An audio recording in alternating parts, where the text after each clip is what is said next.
የእጅዎን ጥፍሮች ቆርጠው በእያንዳንዱ ጥፍር ላይ ትንሽ ቀዳዳ በመብሳት በጨርቅ ላይ እንደ አዝራር ቢሰፏቸውና አዲስ ጥፍር እስኪያድግ እየጠበቁ ሂደቱን ቢደግሙት 10,000 ጥፍሮች ሲሰበሰቡ ሙሉ ልብስ መስፋት ይቻላል።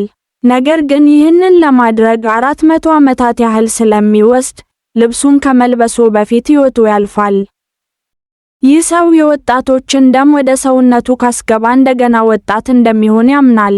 ስለዚህም ከተለያዩ ፈቃደኞች ደም መውሰድ ጀመረ።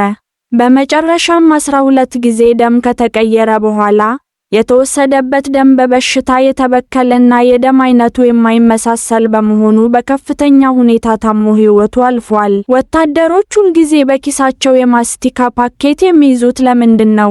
በዱር ውስጥ በሚሆኑበት ጊዜ የማስቲካውን የፎይል ወረቀት በጥንቃቄ ቆርጠው ከባትሪ ጋር በማያያዝ ኤሌክትሪክ ይፈጥራሉ።